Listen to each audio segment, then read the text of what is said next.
What's up, YouTube? PokePrimer here, trying to ready to deliver you our Week 1 team builder here in the WCBL. We are here in Week 1 taking on Antoin, who has probably one of the scariest drafts in the entire league, in my personal opinion. Well, it's one of the strongest drafts personally in our division, definitely.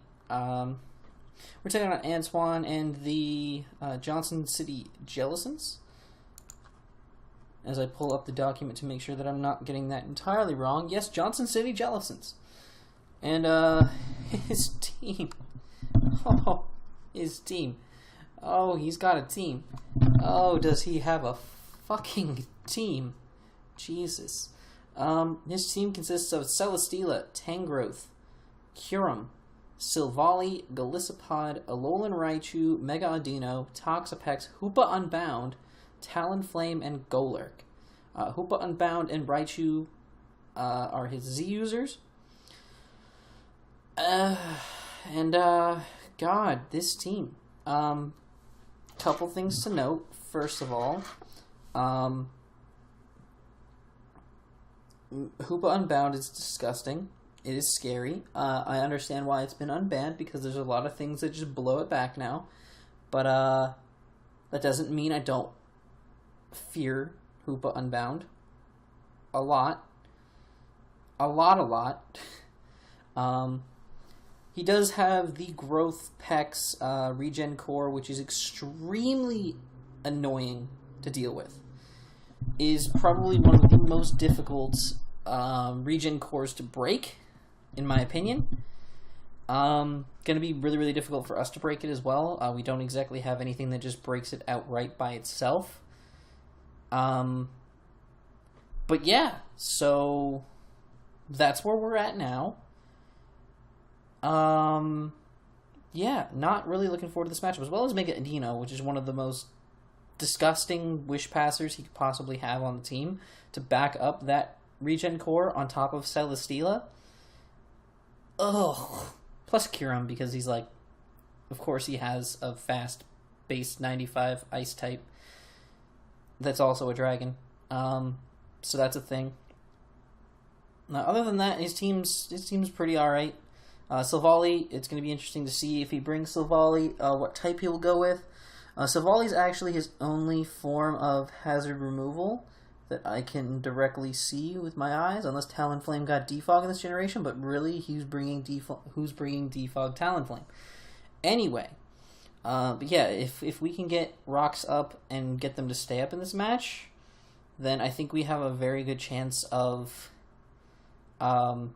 beating him, but it's going to be tough. We're not doing too hot in the pick'ems. I think it's like either 9-2 or 9-3. In the vote, so we're not looking too hot. We're kind of getting boned, and we're not allowed to vote for ourselves, so it's saying like 9-2. So no, and there's like 4 people who locked. I think only 1 person locked for me, which I appreciate you. But yeah, not too much faith coming out of the guys. But start this matchup off. We are going to be running Steelium Zygarde. Dragon Dance, 1000 Arrows, Extreme Speed, Iron Tail. We have to run max speed with Jolly, because if we can get a Dragon Dance up, there might be an instance where we have to force a speed tie with the Kyurem. I don't want to force a speed tie with Kyurem, but if we have to, I will do so. It's not something that I would like to do, but it might be a necessity. So if he Scarf Kyurem, we will be forcing a speed tie against it. We'll obviously have to scout for that. If it's not Scarf Kyurem, then it's not as big of a threat, because if we ever end up 1v1 with Kyurem and we have a Dragon Dance up, we'll be able to just go straight for our Z Iron Tail and knock it out, unless he's running Babiri, which I really hope he's not running Babiri, because that would be really embarrassing, and I would really, really, really want to die. But yeah. Other than that, we have 1000 Arrows and Extreme Speed. 1000 Arrows hits literally every other mon on his team. Everything, just every mon on the team. For the pretty much super effective or neutral damage besides the Golisopod, which I'm not too afraid of Golisopod. We do have plenty of things that can wall/beat Golisopod fairly easily, in my opinion. So I'm not too worried about Golisopod. And obviously the Tangrowth, which if we can break through, if we can get rid of Tangrowth/Golisopod and then get rid of Kyurem, or at least find out that Kyurem's not Scarfed, a Dragonance up on our Zygarde pretty much can win us the game, which is huge. Because, honestly, week 1 wins are always the hugest to pick up, in my opinion, so this would be big for us to really test out the limits of our cores as well. Alright, so there's that. This thing, I think, can put in a lot of work this week. The HP and special defense investments, just to kind of keep us, or give us the best chance we can. I tried to optimize it as much as I could without just slapping on a Yachi. For pretty much most Mons, they can't OHKO us at all with an HP Ice. I don't think anything comes close. I think they all do right around half. Tangrowth does under half, I believe, if I remember correctly from my calcs. So this kind of gives us the best possible chance against random HP Ices of so we can at least handle those the best we can. We have the extreme speed because if we can get a Dragon Dance or 2 up, especially if a Dragon Dance up, if we get a Dragon Dance up, I want to be able to, just in case it's a Scarfed Raichu, we're going to have to keep an eye out for that as well if he brings Raichu. If the Raichu is Scarfed, I want to be able to A, know that, and B, have something that can kill it once I get set up, because that'll be the one thing that'll happen. I'll get myself set up, I'll be in a good position to win, and then, oh, Scarf HP Ice, and boom. And that's one differential point I don't have, and that's also a potential chance to lose the game, depending on what point in the matchup we're at. So that's that plan. That's why that's there. Yeah. Next up, we have Finny Nut. Finny Nut is Finna Nut in this matchup because our opponent has a lot of things that this thing can wall very efficiently. Golisopod, Kyurem, Celesteela to an extent, depending on what he decides to run on it. This thing can pretty much wall Toxapex outright. And this thing doesn't take much from things like Talonflame and such at all, so it's really, really cool. I've been very torn on the item for this Mon. I've been debating running Kebuberry to maybe take a Z-Gunk shot from a Hoopa U. That would probably be something I could look into. But for now, it's sitting at leftovers. I will let you guys know if I do change it before the battle. Because looking at the matchup right now as it stands, there's really not much that...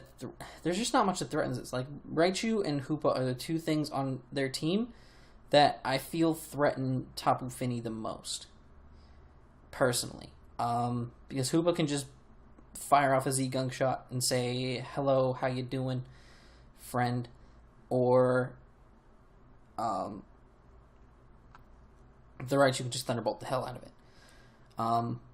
I feel like I am going to stay with leftovers because I do have ways of handling Hoopa and things that can actually switch into Hoopa, kind of. I say kind of very loosely, but kind of is the thing I'm looking at here. But we're running near max, basically max HP, with a lot of speed. With this speed investment, we do outspeed Hoopa Unbound, so if it's not a Choice Scarf variant, we will outspeed it and be able to hit it with a super effective Moonblast if the time comes. Moonblast, Taunt, Nature's Madness, and Defog. Moonblast is going to be very important because, again, like I said, we wall things like Kyurem, we wall things like Golisopod. This is our main form of causing damage to our opponent. This is going to be one of our main forms of causing damage to certain Mons. This thing will hit Hoopa super effectively, Kyurem super effective, and it's just stab nice solid damage on just about anything that wants to come in. We have the Nature's Madness because if you think, like, what kind of things are going to switch into Tapu Fini? That regen core. the regen core of Tangrowth, Toxapex, and Celesteela. What really, in all honesty, does not want to lose half its health for free? Steela, Growth, and Pex. So having Nature's Madness allows me to just blow away most of their HP right away. And then that can actually really help me scout for items, see what kind of item maybe the Tox is running, see what item the Growth is running. That'll help me scout for the AV on the Growth, because if I see Leftovers Recovery, obviously it's not AV. If I don't see Leftovers Recovery, that can lead me to believe that it is in fact AV, like I believe it to be. So that's a thing, either AV or Damage Reducing Berry. But it's definitely option.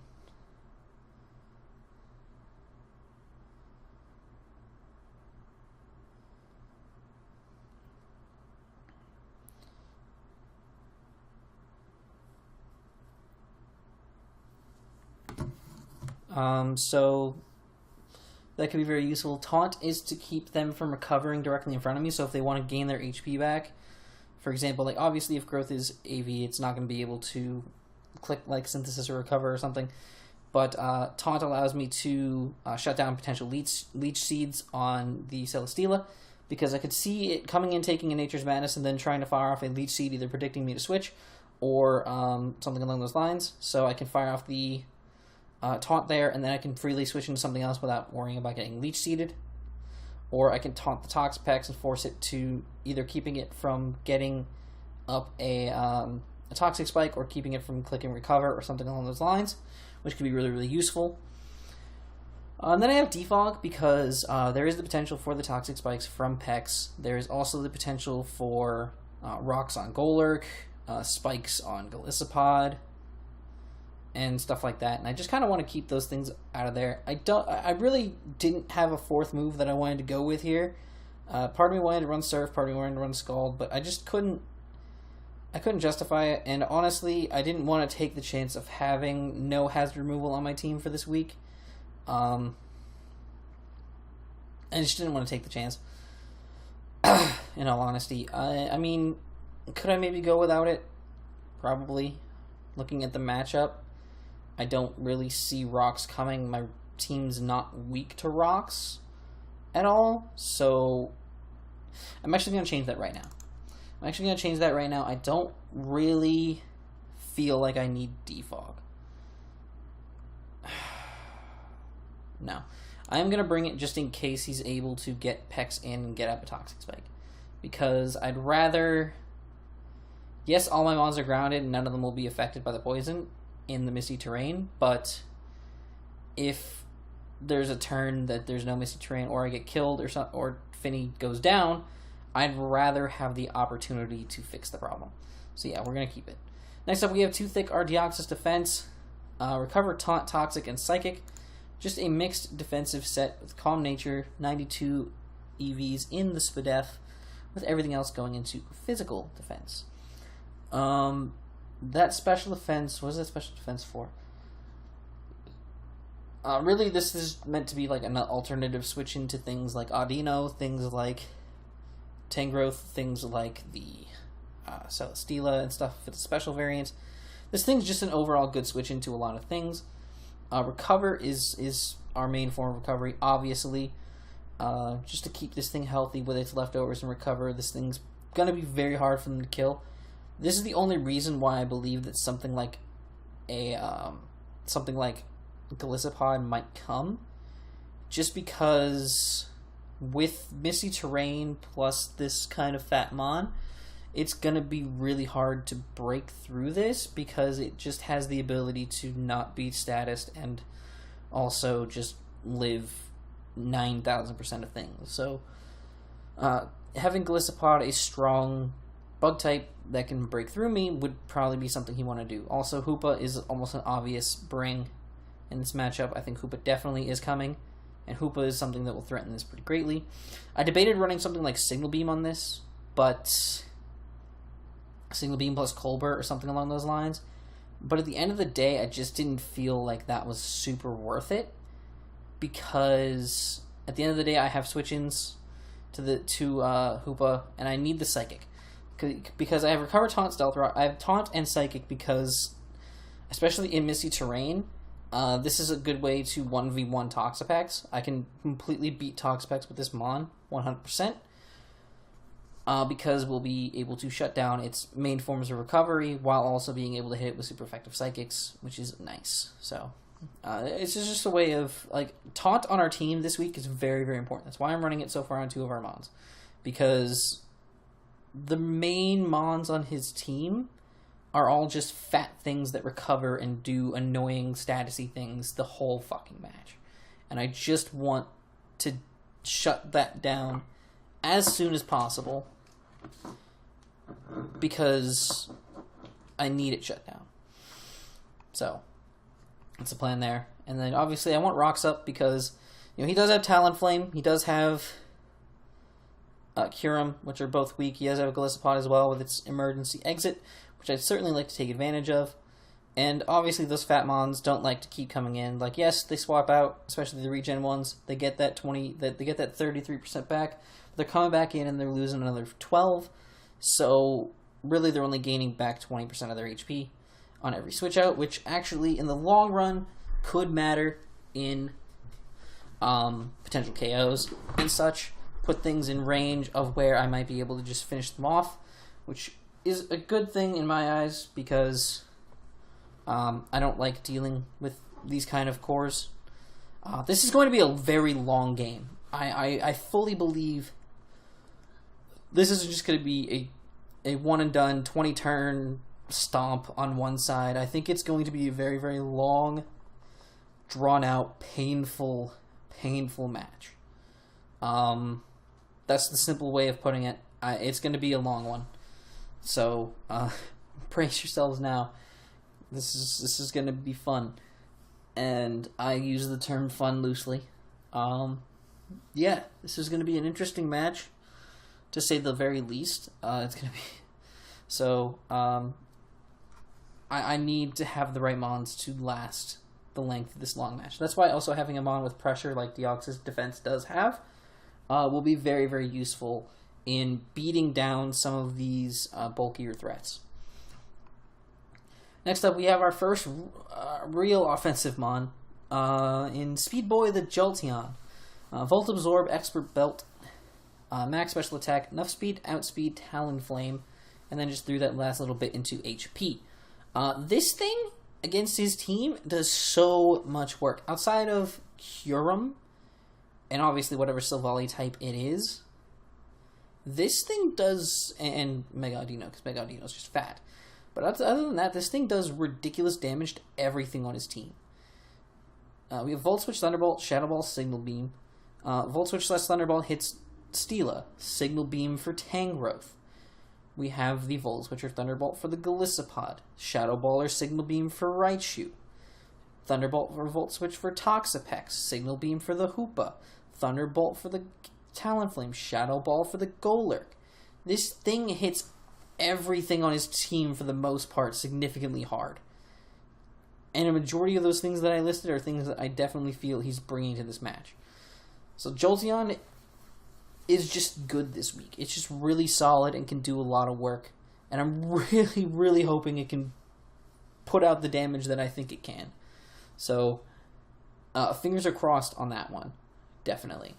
But, it's our main offensive threat this week. Every time we get Jolteon in, it does pressure his team very well.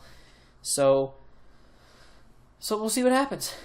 The next offensive Mon we have is Randy Catvage R Incineroar. There's a couple reasons why I'm bringing this.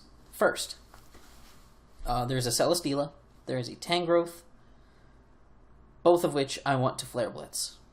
I want to hit them as hard as I can, as fast as I can, with something that hits as hard as Incineroar. Because, let's be real, it hits hard, and it needs to hit them very hard. So, that's important. Knock off. I wanted knock off this week because I wanted to get rid of lefties. I wanted to get rid of any damage-reducing berries and shit like that. I wanted to get rid of any possible item that I could see as an annoying threat. to me.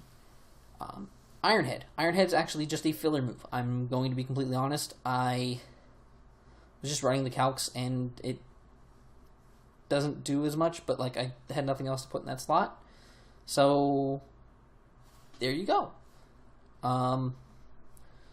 It's just there to hit the Mega Audino, and that's basically it. And then U-turn. U-turn is important because U-turn will allow me to one-shot the Hoopa. If it is a Z-move Hoopa, and we've scouted that, and we've figured that out, if it's not Scarf Hoopa, we can, as long as we can get Incineroar in on Scarf Hoopa, we can just click U-turn, and it pressures that thing every single time, which is very, very important. And I believe, I'm trying to think what the speed investment's for. I believe that's for Golurk. So I believe Golurk hits base 50 or 55. Yeah, 55, I believe. No. Yes. Yes, base 55. So we're running that speed to outspeed Golurk, just in case he does bring the Golurk. We have something that will outspeed it, and I can hit it with a stab, a super effective knockoff, and break through it. So that is the point of our Randy Caffage. Very simple.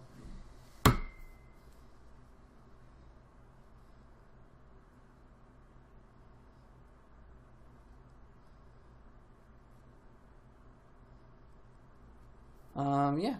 So, now, you know how I mentioned I have a switch into Hoopa Unbound? Here it is. I calced against Banded Hoopa. And I'll even pull this up because I want y'all to know I'm honest. I'm honest here. This is basically the exact same set overall, stat-wise. Hoopa Unbound, Choice Band. The most damaging move it has is Hyperspace Fury, which does 39.6 to 47%. Choice Banded Drain Punch, thanks to that lovely filter, does maximum of 35%. That, to me, is a switch in. Because not only that, but if it's a Banded Hoopa with Hyperspace Fury, it's going to be lowering its defense, which means once it hits -1 defense, something like an Earthquake can maybe pick it off, which is nice. This Aggron will be an amazing way to scout out the damage that Hoopa can do, because, you know, say I switch in and it does, you know, 40-ish%. I'll know it's banded and I'll know how to handle it. Say I switch in and it does, see, I'll switch in and I know that it's special and it does a certain amount of percentage. That will help me. Because if it's a Scarf special variant, the only move that it has a 2-hit KOs me is Focus Blast. So that's something to note. If it's a Scarf physical variant, which we will find out right now, Hyperspace Fury does 26 to 31%. So we'll know immediately if it's Scarfed. Or at least Scarf or Z move, right? We'll know that 100% immediately, which is good. And we'll also know if it's a Specs variant, because if it's a Choice Specs variant, then Focus Blast has a chance to kill. Actually, it has a 18.8% chance to kill me. Dark Pulse would also be a 2-hit KO, and it'd be again still easier to plan around. So, again, it all comes down to, like, at the end of the day, I feel like Poisonium Z Hoopa has to come. That's my personal thought process. But regardless, this thing is just a perfect switch into Hoopa. This thing switches into both forms fairly well. This thing is just solid in so many different ways. We'll be able to scout its set very easily, and then we know which one of our mons is best to deal with it. We'll know whether Finny can outspeed and hit it with a Moonblast. We'll know whether Randy Caffage can go ahead and just U-turn on it. We'll know whether Zygarde will outspeed it. We'll get a lot of information from just switching into Hoopa with Aggron. So,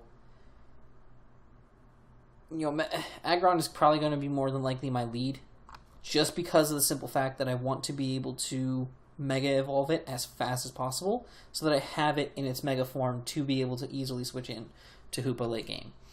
The sooner I get it as a Mega, the better, so that I don't have to worry about anything. Heavy Slam, Earthquake, Toxic, and Rest is the moveset. Toxic is key because they have so many fat things to deal with. And Toxic actually is a good way for me to deal with Mega Audino. Yes, Mega Audino gets Heal Bell and can just remove the Toxic from it, but I have more Toxics than he has Heal Bells, first of all. Second of all, it forces him to Heal Bell, and Heavy Slam is a 2-hit KO on Mega Audino. So it forces him to play certain ways around it, which is nice for me in the long run. I'll have to be careful, obviously, too, because I do have Rest, which I can't use under the Misty Terrain. So I'm going to have to be careful about when I click Rest, but if I get whittled down too much, I am going to have to click Rest, get my Aggron's HP back, and then obviously I can bring it back in later and take care of it that way. So the Earthquake is actually so I can just damage the Toxapex. That's basically it for that. It's my only way of damaging Toxapex on this mon, but again, Toxapex, especially under the terrain, can do nothing to me, so it'll literally just be me clicking Earthquake, him potentially clicking Recover, clicking Earthquake, Recover, something along those lines. Like, a lot of the way I built my team is to stall out some of his threats, stall out some of his bulky threats, so that I can beat them in the long run. This is gonna be a stally matchup. This is plain and simple, but hopefully we can pull out the win, and the Pennular Primarinas can go 1-0 and prove all 9 of the other people that voted against us in Pick'ems wrong. But with that, though, I'm gonna get out of here. If you guys have enjoyed, make sure to leave a like down below and subscribe if you haven't already. The battle will go up tomorrow, and yeah, it's gonna be a rough one. Let's go, Primarinas. Till next time, I'm PokePrimer, signing off.